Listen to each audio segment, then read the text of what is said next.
Hello मित्रांनो, आपण निफ्टीचं विश्लेषण बघणार आहे. सोमवारसाठी ट्रेड प्लॅन करणार आहे. तर चला तर मग बघूया आपल्याला सपोर्ट आणि रेजिस्टन्स कुठे आहे.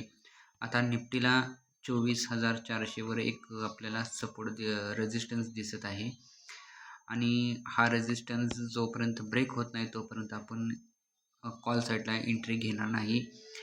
आणि जर पुट साईडला जर आपल्याला एंट्री जर घ्यायची असेल तर ज्यावेळेस निफ्टी 24,050 आणि 24,000 ज्यावेळेस ब्रेक करेल त्यावेळी आपण पुट साईडला एंट्री घेऊ शकतो.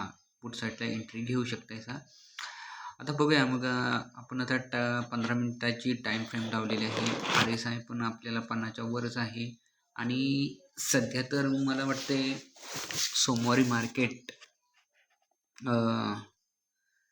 कॉल साईडलाच ओपन होईल आणि कॉल साईडलाच ओपन होईल शक्यतो. आणि लगेच घाई करू नका. 10 वाजल्यानंतरच तुम्ही एंट्री घ्या. एंट्री प्लॅनचा प्रॉपर करा. सेटअप जोपर्यंत तयार होत नाही तोपर्यंत कुठलीही एंट्री घेऊ नका आणि घाई गडबड करू नका, लालच करू नका. डिसिप्लिन फॉलो करा. कारण की आपण जर डिसिप्लिन मोडले तर आपण कंपाऊंडिंग करू शकणार नाही आणि त्या दिवशीचं टार्गेट आणि SL तुमचा फिक्स ठेवा, जेणेकरून तुम्हाला लॉस होणार नाही. SL तर हा महत्त्वाचा आहे. SL हा तुमचा मित्र आहे आणि SL तुमचा एक भाऊसुद्धा आहे. जेणेकरून तुमचा लॉस लिमिटेड होईल आणि प्रॉफिट म्हणजे प्रॉफिटच्या बेसिस तुम्ही टॉप लॉस लावा. तुमचं टार्गेट डन ठेवा. बघूया आता आपण निफ्टीमध्ये आपल्याला कशा प्रकारे एंट्री घेता येणार आहे. त्याचप्रमाणे आपल्याला सेन्सेक्सची पण आपण बघणार आहे.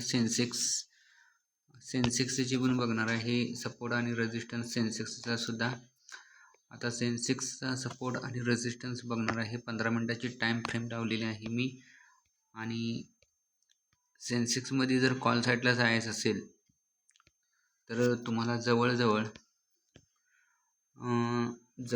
78,000 ते 78,800 हा ब्रेक केला तर तुम्ही कॉल साईडला जावा. आणि जर पुट साईडला जर जायचं असेल तर 77,500 हा जर ब्रेक केला खालच्या साईडला तर तुम्ही पुट साईडला सेन्सेक्समध्ये काम करू शकतायसा. आपण ही थोडक्यात माहिती सांगितलेली आहे, शॉर्टकट माहिती सांगितलेली आहे, पूर्ण माहिती सांगितलेली नाही. व्हिडिओ आवडल्यास लाईक करा, कमेंट करा, शेअर करा. तुम्हाला बेसिक मी सपोर्ट आणि रेजिस्टन्स दिलेला आहे जे बिगिनर आहेत त्यांच्यासाठी.